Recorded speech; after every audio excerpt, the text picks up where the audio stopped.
Today we will continue with the electric propulsion topic. While thermodynamic rockets offer relatively high thrust over a very wide range, basic problems in heat transfer pose practical limits on the maximum specific impulse. To achieve the higher efficiency demanded by future, more challenging interplanetary and commercial missions, we need to take a different approach: electrodynamic rocket. Electrodynamic rockets rely on electric and or magnetic field to accelerate a charged propellant to very high velocities. However, these high specific impulse come with a high power requirement and low thrust. Two primary types of electrodynamic rocket are ion or electrostatic thruster and plasma or electromagnetic thruster.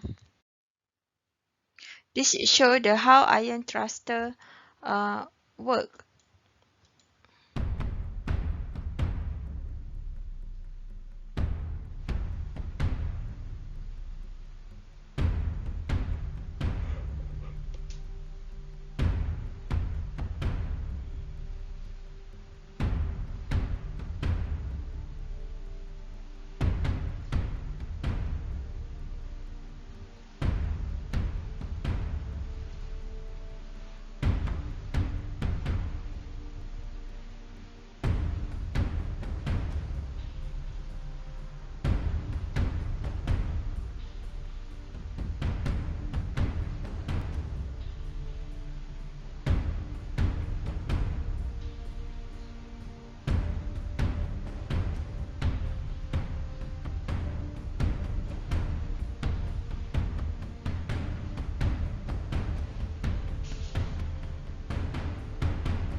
There is a practical limit to the number of ions that we can pack into small volume inside a thruster. However, a neutral plasma can have a much higher charge density. Plasma thruster can take advantage of this fact to offer slightly higher thrust than ion thruster for some power input at the expense of somewhat lower specific impulse and electrical efficiency. Plasma thruster use the combined effect of electric and magnetic field to accelerate the positive ion within a plasma. There are two types plasma thruster that have been used in space: pulse plasma and Hall effect thruster. Hall effect takes advantage of a unique effect called a Hall current that occurs when we apply a radial magnetic field to a conducting plasma. The interaction of the magnetic field with the resulting electric field creates a force that accelerates the positive ions in the plasma.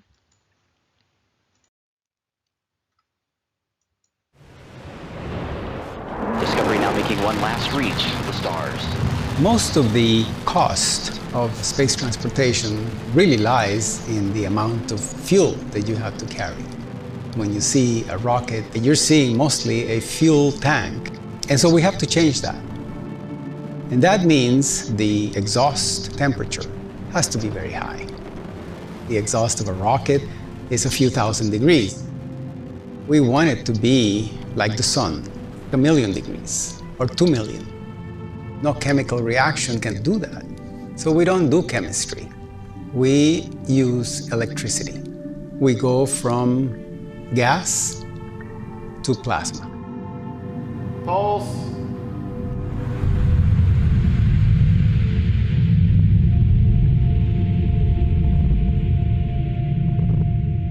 There is an urgent need to invest in faster, more efficient transportation technology. And there is a whole gamut of applications.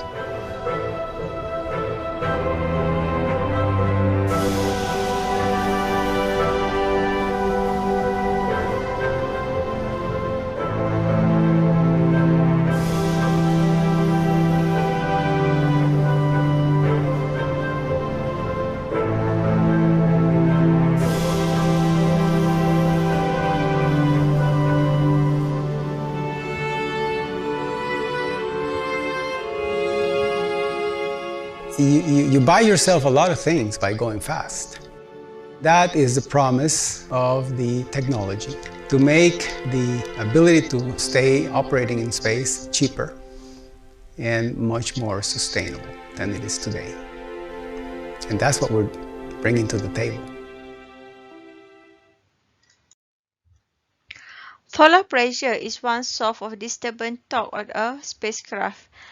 Light, when torque of a photon, impart a tiny force to any surface it strikes. Just as conventional sail harnesses the force of wind to move a ship, a very large solar sail can harness the force of solar pressure to propel a spaceship without ejecting mass. The further it goes from the sun, the less solar pressure it can collect, so a solar sail would work best inside Mars orbit.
Another imaginative means of propulsion that does not need propellant, tethers, use very long cable.